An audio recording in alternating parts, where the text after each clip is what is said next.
अभी भी समय है। एक बार फिर सोच लो राजकुमार। अगर मैं तुम्हें रहस्य बता दिया तो निश्चित ही मैं तुम्हारे जीवन से चली जाऊंगी। दोबारा तुम मेरा मुंह नहीं देख पाओगे। चाहे कुछ भी हो जाए, मुझे तुम्हारा रहस्य जानना है। तुम मुझे अपना रहस्य बताओ। तुम्हारा जन्म कैसे हुआ और तुम किस खानदान से हो? एक समय की बात है। रामपुर नाम का एक सुंदर गांव था। उस गांव में अंबर और माधव नाम के दो पक्के मित्र रहा करते थे। पूरे गांव में उनकी दोस्ती की मिसाल दी जाती थी। उन्हें कहीं भी जाना हो, वो हमेशा साथ जाते थे। अंबर यार, इस गांव में रहकर खर्चा पानी चलाना मुश्किल हो रहा है। मैं दूसरे गांव जाने की सोच रहा हूँ। वहां पर अच्छा काम मिल जाएगा तो गृहस्थी चलाना आसान हो जाएगा। क्या तुमने सचमुच फैसला ले लिया? लेकिन मैं तो यहाँ पर सेठ जी के घर पर अच्छी नौकरी कर रहा हूँ। तुम कहो तो मैं सेठ से कहकर तुम्हें वहीं नौकरी दिलवा देता हूँ। नहीं अंबर, अब मेरा दूसरे गांव जाना ही ठीक होगा। तुम यहीं रहो और सेठ के पास नौकरी करते रहो। मैं समय समय पर आता रहूंगा तुमसे मिलने के लिए। इतना कहकर माधव वहां से चला जाता है। अंबर उसके जाने से बहुत दुखी होता है। आखिरकार माधव ने अपना सामान बांधा और गांव से जंगल की ओर निकल पड़ा। माधव आगे चल रहा था, लेकिन उसे ऐसा लग रहा था मानो कोई उसका पीछा कर रहा हो। मुझे ऐसा लग रहा है जैसे कोई मेरा पीछा कर रहा है। कोई चोर या डाकू तो नहीं जो मेरा सामान मुझसे छीनना चाहता है। मुझे तेजी से आगे बढ़ना चाहिए। माधव तेजी से आगे बढ़ने लगा, लेकिन अचानक जब उसने पीछे मुड़कर देखा तो वो हैरानी से भर गया, क्योंकि जो उसने देखा वो हैरान कर देने वाला था। अरे तुम अच्छा, मुझे लगा कोई चोर डाकू मेरा पीछा कर रहा है। तुम इस प्रकार मुझे क्यों डराते रहते हो? मैं पता नहीं क्या क्या सोच बैठा था। तुम्हें क्या लगा मैं तुम्हें अकेले जाने दूंगा? हरगिज नहीं, मैं भी तुम्हारे साथ चलूंगा। मैंने सेठ की नौकरी छोड़ दी है। अंबर और माधव दोनों खुशी खुशी दूसरे गांव जाने लगते हैं। रास्ते में एक घना जंगल पड़ता है। रात बिताने के लिए वो दोनों उस जंगल के एक पेड़ के नीचे रुक जाते हैं। अब आगे का सफर कल तय करना ठीक रहेगा। रात में जंगल के बहुत सारे जानवर बाहर आ जाते हैं, हम मुसीबत में पड़ सकते हैं। इसीलिए आज यहीं आराम करना सही रहेगा। अंबर की नजर उस ओर पड़ी जहां से चमकीली रोशनी निकल रही थी। वो रोशनी इतनी तेज थी मानो रात में भी सूर्य निकला हो। मित्र, वो देखो, इतनी चमकीली रोशनी उस ओर से आ रही है। हमें चलकर देखना चाहिए वहां पर क्या है जो इतना प्रकाश फैल रहा है। नहीं नहीं अंबर, हमें वहां पर नहीं जाना चाहिए। जंगल में बहुत जादू टोने और मायावी जादूगर भी रहते हैं। किसी ने हमें फंसा लिया तो लेने के देने पड़ जाएंगे। अंबर माधव की बात नहीं सुनता है। वो दूसरे पेड़ की ओर चला जाता है जहां वो चमकीली चीज रखी होती है। अंबर नजदीक जाकर देखता है तो वहां सुनहरे अंडे होते हैं। अरे देखो माधव, ये तो सोना और चांदी के अंडे लग रहे हैं। इतने सुनहरे अंडे। जल्दी देखो माधव, ये अंडे हमें बहुत धनवान बना सकते हैं। माधव करीब जाकर देखता है तो सचमुच बहुत सारे सुनहरे अंडे वहां पड़े होते हैं। जैसे ही अंबर अंडों को हाथ लगाने जाता है, वहां पर एक सांप आ जाता है। सांप अंबर पर हमला करने वाला होता है। तभी माधव तेजी से सांप को उठाकर अपने झोले में डाल देता है। ये क्या क्या मित्र, इतने जहरीले सांप को तुमने अपने झोले में बंद कर लिया? अगर उसने तुम्हें डस लिया होता तो हम दोनों की तो कहानी ही खत्म हो जाती अभी। तुम सोचो, जो सांप इतने सुनहरे अंडे दे रहा है, अगर इस सांप को हम किसी सपेरे को बेच दे तो हमें वो कितने पैसे देगा? हमारी तो सारी गरीबी दूर हो जाएगी। इसलिए चुपचाप चलते रहो। अंबर और माधव अंधेरे में ही आगे बढ़ने लगते हैं। अजीब बात है, ये सांप कोई हरकत नहीं कर रहा है, ना ही भागने का प्रयास कर रहा है। मुझे लगता है हमें एक बार देखना चाहिए कहीं ये मर तो नहीं गया। अंबर और माधव दोनों झोला खोलकर देखते हैं तो सांप उसमें से गायब होता है। सांप की जगह एक सुंदर हार होता है। इतना सुंदर और कीमती हार, लेकिन इसे अपने पास रखना ठीक नहीं होगा।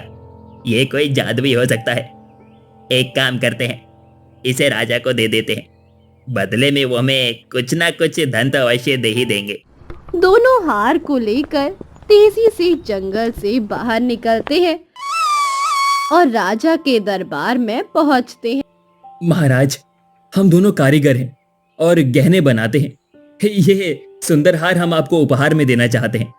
आशा है आपको ये जरूर पसंद आएगा। माधव हार को राजा के सामने पेश करता है। राजा उसे देखकर हैरान हो जाता है क्योंकि वो बहुत अद्भुत होता है। तुम दोनों सचमुच कमाल के कारीगर हो। हम ये हार रानी को उपहार में देंगे। मंत्री जी, आप इन्हें बहुत सारा धन देकर विदा कर दीजिए। दोनों मित्रों को राजा की तारीफ से बहुत सारा धन मिला तो वो चुपचाप राजमहल से निकल गए। राजा ने हार रानी को उपहार में दे दिया। रानी ने हार को संभाल कर रख दिया। एक दिन राजमाता रानी से मिलने आई। हम इतने अरमानों से तुम्हें बहू बनाकर लाए थे, लेकिन अफसोस है कि तुम आज तक इस राज्य को एक राजकुमार या राजकुमारी नहीं दे सकी। माताजी, भला इसमें मेरा क्या दोष है? अगर ईश्वर मुझे संतान का सुख नहीं दे रहे हैं, आप मुझे हमेशा ताने मारती रहती हैं। बताइए मैं क्या उपाय करूं? अब इसका एक ही उपाय है, तुम राजा को दूसरे विवाह के लिए तैयार करो ताकि जल्द से जल्द इस राज्य को एक राजकुमार या राजकुमारी मिल सके। गुस्से में राजमाता वहां से चली जाती है और रानी दुखी होकर रोने लगती है। तभी राजा वहां पर आते हैं। अरे महारानी, आप दुखी क्यों हैं? क्या हुआ? आप रो रही हैं? किसी ने आपको कुछ कहा है? मुझे बताइए, मैं अभी उसे दंड देता हूँ। महाराज, आप ही बताइए, अगर हमारी कोई संतान नहीं है तो भला इसमें मेरा क्या दोष है? मैं तो कहती हूँ आप दूसरा विवाह कर ले। इससे नगर को राजकुमार या राजकुमारी मिल जाएगा और राजमाता भी खुश रहेंगी। अच्छा, तो राजमाता आई थी, तभी उन्होंने आपको इतना दुखी कर दिया। पर अब चिंता मत कीजिए, वो जो बोलती है उन्हें बोलने दीजिए, लेकिन मैं दूसरा विवाह कभी नहीं करूंगा। महाराज, तो फिर मैं ये नगर छोड़कर चली जाऊंगी, क्योंकि अब मैं यहाँ नहीं रहना चाहती। मेरे जाने के बाद आप दूसरा विवाह कर लेंगे तो आपको संतान तो मिल जाएगी। अब इस विषय पर दोबारा कोई बात नहीं होगी। मैं राजा हूँ और मैं अपना निर्णय स्वयं ले चुका हूँ। फिलहाल मैं आपको ये बताने आया हूँ कि हमारे पड़ोस के राज्य में जाना है। आप जल्दी से तैयारी कर लीजिए और मैंने आपको जो कीमती हार दिया था उसे जरूर पहनिएगा। रानी ने जिस जगह पर हार रखा होता है वो जाकर उस बक्से को खोलती है तो देखती है कि उसमें हार की जगह एक सुंदर बच्चा खेल रहा है। रानी उसे देखकर आश्चर्य से भर जाती है और राजा के पास जाती है। महाराज, महाराज जल्दी आइए, ये देखिए क्या हो गया महाराज। हार अपनी जगह पर नहीं है और उस हार पर, चलिए मेरे साथ, जल्दी चलिए। राजा और रानी दोनों बक्से में देखते हैं तो वहां पर एक सुंदर बच्चा होता है। राजा रानी उसे देखकर बहुत खुश होते हैं। वो उस बच्चे को संतान के रूप में स्वीकार कर लेते हैं। आखिर ईश्वर ने हमारी प्रार्थना सुन ली और आज हमें एक संतान दे दी। देखा महारानी, मैंने आपसे कहा था ना, आप थोड़ा धैर्य रखिएगा। महाराज, ये तो सचमुच बहुत सुंदर राजकुमारी है। हम इसका नाम क्या रखेंगे? राजकुमारी नंदिनी। राजकुमारी नंदिनी कैसा रहेगा? क्या हमारी प्यारी बेटी नंदिनी होगी? राजा और रानी दोनों राजकुमारी नंदिनी को बहुत प्यार से बड़ा करते हैं। राजकुमारी नंदिनी बड़ी होकर एक खूबसूरत राजकुमारी बनती है, लेकिन उनका जन्म अभी भी एक रहस्य होता है। महाराज, मुझे समझ नहीं आता कि नंदिनी के जन्म का रहस्य क्या है। कभी यदि वो हमसे प्रश्न पूछ ले तो हम उसे क्या जवाब देंगे? महारानी नंदिनी अपने जन्म का रहस्य स्वयं जानती होंगी। कभी आप उससे पूछकर देखना, शायद वो खुद ही बता दे। तभी नंदिनी वहां पर आ जाती है। वो अपने माता पिता की बातें सुनती है।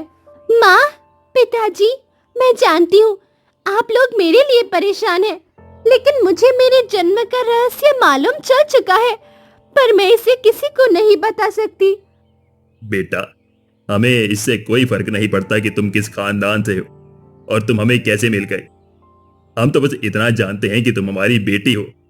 तुमने हमें माता पिता बनने का सुख दिया है। हाँ बेटा, हमें तुम्हारे जन्म से कोई लेना देना नहीं है, किंतु नगर में ये बात सबको पता है कि तुम हमारी जैविक बेटी नहीं हो। ऐसे में तुम्हारे विवाह में समस्याएं खड़ी हो सकती है। मेरे भविष्य में जो कुछ भी लिखा होगा वो मेरे साथ घटित होकर रहेगा माँ। इस कारण आप लोग बिल्कुल भी चिंता मत कीजिए। राजकुमारी नंदिनी अपने माता पिता को प्रेम से समझाती है। कुछ समय बाद राजकुमारी का विवाह एक सुंदर राजकुमार से हो जाता है। राजकुमारी अपने ससुराल चली जाती है। कुछ समय बीत जाते हैं।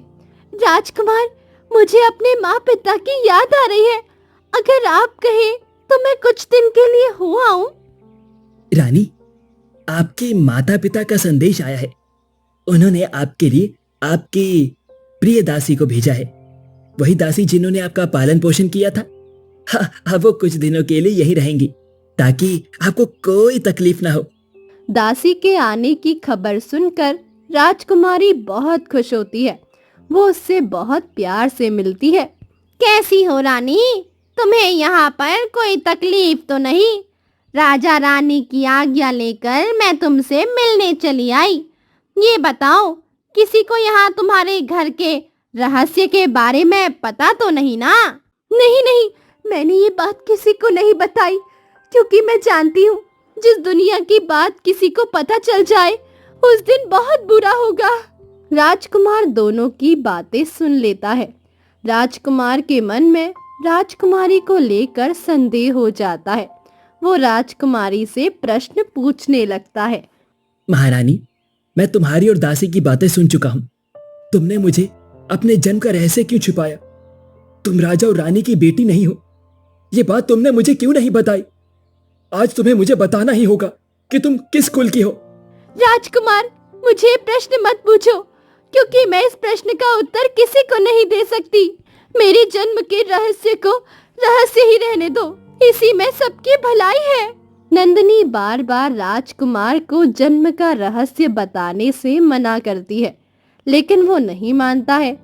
एक दिन सच को जानने के लिए भोजन का भी त्याग कर देता है।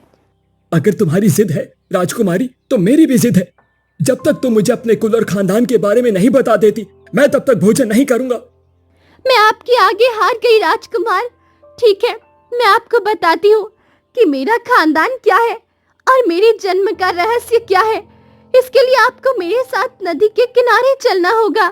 राजकुमारी अपने पति राजकुमार को लेकर एक नदी के किनारे जाती है। धीरे धीरे पानी में उतरने लगती है। अभी भी समय है, एक बार फिर सोच लो राजकुमार।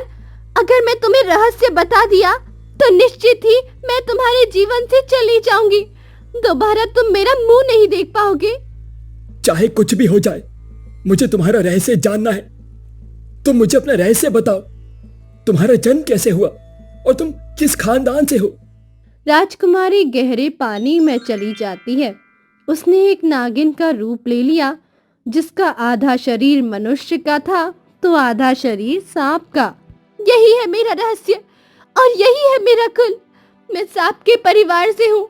श्राप के कारण मैं राजकुमारी बनी थी, लेकिन ये भी एक सच है कि जिस दिन मेरा रहस्य किसी को पता चल जाएगा, मुझे अपने लोक वापस लौटना पड़ेगा। मेरा समय समाप्त हुआ राजकुमार, मेरा समय समाप्त हुआ। इतना कहकर राजकुमारी गहरे पानी में चली जाती है। राजकुमार हक्का बक्का रह जाता है। राजकुमारी को रोकने का प्रयास करता है, लेकिन राजकुमारी उसे कहीं नहीं दिखाई देती। मुझे क्षमा कर दो, तुम लौट आओ। मैं तुमसे दोबारा कभी इस प्रकार का प्रश्न नहीं करूंगा। मुझसे भूल हो गई। ये मेरे जीवन की सबसे बड़ी गलती थी। राजकुमार नदी के किनारे बैठकर रोने लगता है। वो घर वापस आता है। जब उसके माता पिता महाराज और महारानी उसे नंदिनी के बारे में प्रश्न पूछते हैं, तब वो उन्हें कुछ नहीं बता पाता है। उधर एक बूढ़ी स्त्री जंगल में भटक गई होती है। वो रास्ता ढूंढने का प्रयास करती है, लेकिन उसे कहीं पर भी रास्ता नजर नहीं आता। थककर वो एक पेड़ के नीचे बैठ जाती है। ना जाने कैसा दिन है आज। गांव से निकलते निकलते रात हो गई और अब रास्ता नहीं मिल रहा। समझ नहीं आ रहा कि कैसे जाऊं। तभी बूढ़ी स्त्री को कुछ आवाज सुनाई देती है। वो जब ध्यान से देखती है तो ऐसा लगता है मानो सैनिक आ रहे हैं। भला आधी रात को जंगल में कौन राज दरबार लगा रहा है? काफी मजेदार लग रहा है। जरा ध्यान से देखती हूँ। पहले कुछ सैनिक आते हैं, उसके बाद उनकी रानी और उनके पीछे एक राजकुमारी, जिनका आधा शरीर मनुष्य का होता है और आधा शरीर सांप का। अरे ये क्या है? ऐसा जीव तो मैं पहली बार देख रही हूँ। ये आधे मनुष्य हैं तो आधे जानवर। इनकी बातें जरा ध्यान से सुनती हूँ। बूढ़ी स्त्री जब कान लगाकर उनकी बातें सुनती है तो पता चलता है कि यहाँ पर एक राज दरबार है, जिसमें रानी सभी की समस्याओं का हल कर रही है। हम चाहते हैं कि हमारी राजकुमारी का विवाह हो जाए और इसके लिए हमें एक योग्य वर की तलाश है। जैसे ही कोई योग्य वर मिल जाएगा, हम इसका विवाह कर देंगे। मेरा विवाह पहले भी हो चुका है माँ। आप इस प्रकार मेरे साथ ऐसा नहीं कर सकती। मैं केवल और केवल अपने पति से ही प्रेम करती हूँ। तुम्हारा वो विवाह अमान्य है। जानती हो हमारा कुल उनके कुल से कितना अलग है। यदि तुम्हारा सच वहाँ किसी को पता चल गया तो वो तुमसे दूर भागेंगे, तुम्हें कभी स्वीकार नहीं करेंगे। इस प्रकार बातचीत के बाद सभा समाप्त हो जाती है। सभी वहां से चले जाते हैं, लेकिन राजकुमारी पेड़ की छाया में आकर बैठ जाती है और रोने लगती है। हे मेरे प्रिय, अगर तुमने मुझसे मेरा कुल ना पूछा होता तो मैं तुम्हारे साथ होती। हे मेरे प्रिय, अगर तुमने मुझसे मेरा कुल ना पूछा होता तो मैं तुम्हारे साथ होती। बूढ़ी स्त्री को ये बात सुनकर बहुत आश्चर्य होता है। वो सोचती है कि कौन है जिसके लिए ये राजकुमारी इतना विलाप कर रही है। अगले दिन बूढ़ी स्त्री अपने गांव लौट जाती है। अरे तुमने सुना?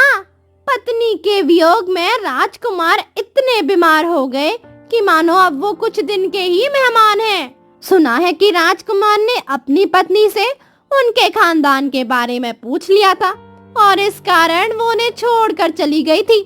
ये भी कोई बात है भला? ऐसी क्या बात हो गई जो उनकी पत्नी उन्हें छोड़कर चली गई? वैसे भी वो राजकुमार है, उनके लिए तो कई राजकुमारियां खड़ी हैं, लेकिन ना जाने क्यों अपनी पत्नी के लिए इतना परेशान है। सुना है कि राजकुमार ने अपनी पत्नी से उनके खानदान के बारे में पूछ लिया था और इस कारण वो उन्हें छोड़कर चली गई थी। ये भी कोई बात है भला? उन स्त्रियों की बातें सुनकर बूढ़ी स्त्री समझ जाती है कि उसे क्या करना है। वो राजमहल पहुंचती है, जहां दरवाजे पर सैनिक लगे होते हैं। मुझे अंदर जाने दो। मेरे पास ऐसी दवा है जिससे राजकुमार हमेशा के लिए ठीक हो सकते हैं। एक बार मुझे राजकुमार से मिलने तो दो। अरे ऐसे कैसे? तुम्हारे हाथ में तो कोई जड़ी बूटी भी नहीं है, फिर भला तुम राजकुमार का इलाज कैसे करोगे? काफी प्रयासों के बाद बूढ़ी स्त्री को राजकुमार से मिलने दिया जाता है। राजकुमार, अब आप कैसा महसूस कर रहे हैं? मुझे उम्मीद है मैं जो बात आपको बताने जा रही हूँ उसके बाद आपकी सारी चिंता दूर हो जाएगी। मुझे कोई ठीक नहीं कर सकता सिवाय मेरी पत्नी के। अगर तुम मेरी पत्नी को वापस ला सकती हो। राजकुमार, मुझे आपकी पत्नी का पता चल चुका है। आप चाहे तो मेरे साथ चलकर देख सकते हैं। वो भी आप ही की तरह प्रतिदिन आपका नाम लेकर विलाप करती है। बूढ़ी स्त्री की बातें सुनकर राजकुमार तुरंत बैठ जाता है, मानो उसकी सारी बीमारियां खत्म हो जाती है। क्या क्या तुम सच कह रही हो? तुमने उसे देखा है? वो कहाँ रहती है? मुझे अभी उसके पास लेकर चलो, जल्दी चलो। मैं अब और सब्र नहीं कर सकता हूं। मैं उसे मनाकर घर लेकर आऊंगा। बूढ़ी स्त्री राजकुमार से धैर्य रखने और रात तक का इंतजार करने को कहती है। राजकुमार रात होते ही बूढ़ी स्त्री के साथ उसी जगह पर निकल पड़ता है जहां उसने पिछली रात राजकुमारी को रोते हुए देखा था। वो दोनों पेड़ के पीछे छिपकर प्रतीक्षा करने लगते हैं। महाराज, यही वो जगह है जहाँ मैंने देखा था एक राजकुमारी अपने प्रिय के वियोग में रो रही थी। जरूर वो आपकी पत्नी थी। बस आप थोड़ी प्रतीक्षा करिए, अभी यहाँ पर दरबार लगेगा। राजकुमार बूढ़ी स्त्री के साथ काफी देर तक प्रतीक्षा करता है, लेकिन वहां पर कोई नहीं आता।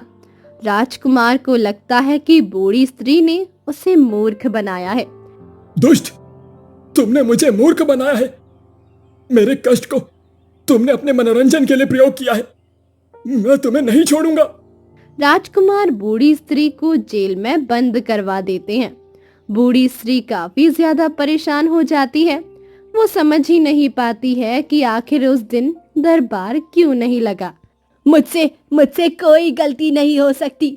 उस दिन पहली बार जब मैं इस जगह पर गई थी तब वहां पर दरबार लगा हुआ था, लेकिन जब मैं राजकुमार के साथ गई तब ऐसा कुछ नहीं था। बूढ़ी स्त्री इस बात को लेकर गहरी चिंता में डूबी होती है। तभी उसे ध्यान आता है कि जब पहली बार जंगल में गई थी उस दिन पूर्णिमा की रात थी। हो सकता है कि ये सभा केवल पूर्णिमा के दिन लगाई जाती हो। मुझे राजकुमार को इस जगह पर पूर्णिमा के दिन ले जाना चाहिए था, लेकिन उन्होंने तो मुझे जेल में बंद कर दिया। अब मैं क्या करूं? आखिरकार बूढ़ी स्त्री अपने स्वास्थ्य के खराब होने का बहाना बनाती है और बार बार राजकुमार से मिलने की जिद करती है। हाय, कैसा धूर्त है तुम्हारा राजकुमार। मुझ बुढ़िया को इस जेल में बंद करवा दिया। मैं बीमार हूँ, मुझे यहाँ से बाहर निकालो। अगर तुम्हारा राजकुमार मुझसे मिलने नहीं आया तो मैं यहीं पर अपनी जान दे दूंगी। जल्दी से उसे बुला कर ले आओ, जल्द। बूढ़ी स्त्री की ऐसी जिद देखकर दो सैनिक राजकुमार को बुढ़िया के पास लेकर आते हैं। तुम मुझे पहले भी धोखा दे चुकी हो, अब दोबारा धोखा देना बंद करो। अगर तुम्हें अपने घर जाना है तो तुम जा सकती हो, लेकिन इस तरह का नाटक यहाँ पर मत करो। राजकुमार, मुझे एक मौका और दे दीजिए और आप मुझ पर विश्वास कर लीजिए। आपको आपकी राजकुमारी मिल जाएगी। मेरी बात सुनिए राजकुमार, जब मैं पहली बार उस जंगल में गई थी तो उस दिन पूर्णिमा की रात थी। अगर हम दोबारा पूर्णिमा के दिन उस जगह पर वापस जाए तो शायद आपकी राजकुमारी का आपसे मिलन हो जाए। तुम मेरी भावनाओं के साथ खेल रही हो। मुझे लगता है मेरी राजकुमारी मुझे कभी नहीं मिलेगी, तो तुम मेरा फायदा उठाना चाहती हो। मुझ पर एक बार भरोसा तो कर लीजिए राजकुमार। मेरे साथ पूर्णिमा के दिन उस जगह पर चलिए। अगर इस बार तुम्हारा राजकुमारी के साथ मिलन नहीं हुआ तो तुम मुझे फांसी पर चढ़ा देना। बुढ़िया का दृढ़ निश्चय देखकर राजकुमार एक और उसे मौका देते हैं। पूर्णिमा का दिन आता है। वो बुढ़िया जेल से बाहर आती है। वो राजकुमार को लेकर जंगल की ओर चली जाती है। राजकुमार बुढ़िया के साथ उसी जगह पर पहुंचते हैं जहां पर बुढ़िया के अनुसार सभा लगाई जाती है। राजकुमार और बूढ़ी स्त्री पेड़ के पीछे छुपकर बैठ जाते हैं। उस दिन आधी रात होती है। तब वहां पर दरबार लगता है। रानी अपने फैसले सुनाती है। ठीक है, आज की सभा समाप्त होती है। अब जल्दी राजकुमारी का विवाह किया जाएगा। हमने उनके लिए वर की तलाश कर ली है। पेड़ के पीछे छिपे राजकुमार और बूढ़ी स्त्री ये सब देख रहे होते हैं। राजकुमार राजकुमारी को देखते ही पहचान जाता है। वो तुरंत राजकुमारी के पास जाना चाहता है। मुझे अभी अपनी पत्नी के पास जाना है। मैं उसे मना लूंगा। मैं जाता हूँ, उसे लेकर आता हूँ। रुको राजकुमार, ऐसे नहीं। इस प्रकार सबके सामने गए तो हो सकता है तुम पर हमला कर दिया जाए और फिर तुम्हारी पत्नी तुम्हें कभी वापस ना मिले। थोड़ा ठहरो, राजकुमारी स्वयं यहाँ आएगी। थोड़ी देर बाद सभा समाप्त हो जाती है। सभी वहां से चले जाते हैं और राजकुमारी पेड़ के पास आकर रोने लगती है। हे मेरे प्रिय, अगर तुमने मुझसे मेरा कुल ना पूछा होता तो मैं तुम्हारे साथ होती। हे मेरे प्रिय, अगर तुमने मुझसे मेरा कुल ना पूछा होता तो मैं तुम्हारे साथ होती। तुम इस प्रकार क्यों गई थी? देखो, आखिरकार मैंने तुम्हें ढूंढ ही लिया। तुम जल्दी से मेरे साथ चलो ताकि ये लोग तुम्हें पकड़ ना सके। इन्होंने तुम्हें जबरदस्ती अपने साथ रखा हुआ है। नहीं राजकुमार, ये मेरा असली परिवार है और अब मुझे वही करना होगा जो ये चाहते हैं। मैं आपके साथ नहीं जा सकती। यदि ये तुम्हारा असली परिवार है तो फिर तुमने हमारी भावनाओं के साथ खेला क्यों है? तुम इंसानी रूप में कैसे हमारे साथ रह रही थी? ये एक लंबी कहानी है राजकुमार। एक श्राप के कारण मुझे इंसानी रूप में आना पड़ा। एक समय की बात है, जंगल में एक साधु तपस्या कर रहे थे। वो अपनी तपस्या में इतने ज्यादा लीन थे कि उन्हें न बारिश का पता चलता था न धूप का। अरे ये साधु महात्मा तो बिल्कुल जड़ बन गए हैं। पिछले कई दिनों से मैं इन्हें देख रही हूँ। ना हिलते हैं, ना डुलते हैं, ना कुछ खाते पीते हैं। क्यों ना मैं इनसे पूछ लूं कि इन्हें क्या समस्या है। नागिन साधु महात्मा के पास जाती है। एक लकड़ी का टुकड़ा तोड़कर साधु महात्मा के कानों में डालने लगती है, जिससे वो पूरी तरह से हिल जाते हैं। कौन है ये दुष्ट जिसने मेरी तपस्या भंग की है?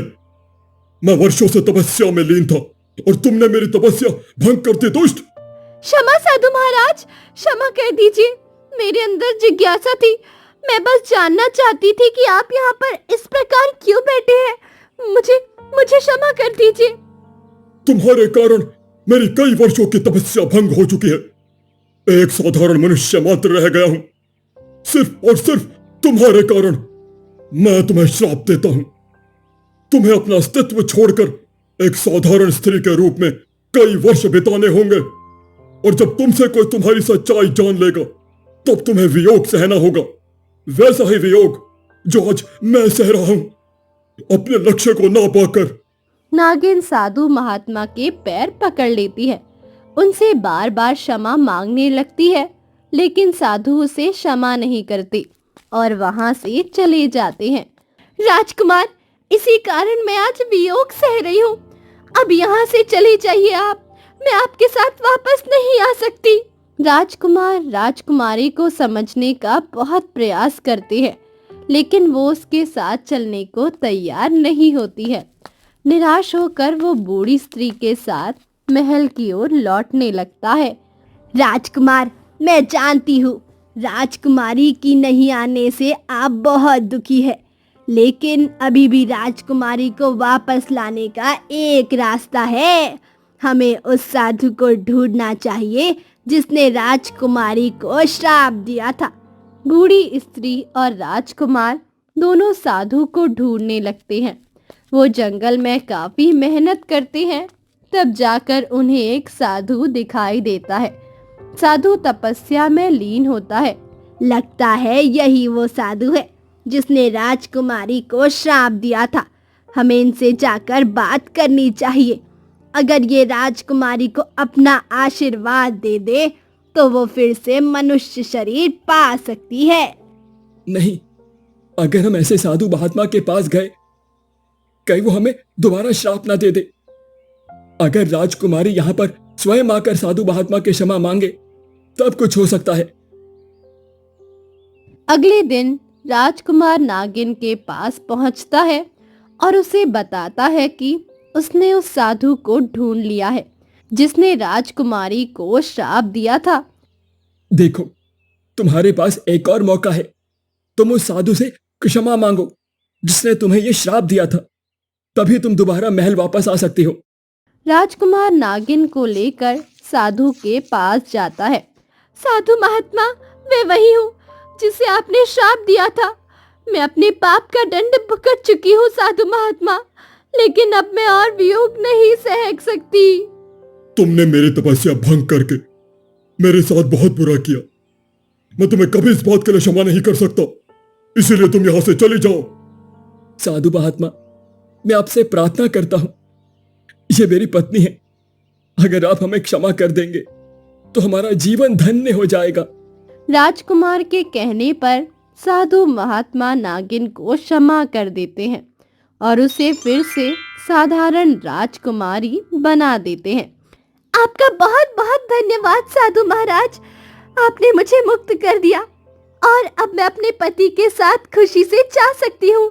राजकुमार और राजकुमारी वहां से निकल जाते हैं, लेकिन राजकुमारी महल जाने को तैयार नहीं होती। वो राजकुमार से एक बार अपनी माँ से मिलने की जिद करती है। मैंने वो लोग छोड़ दिया है राजकुमार, लेकिन फिर भी मैं एक बार अपनी माँ से मिलना चाहती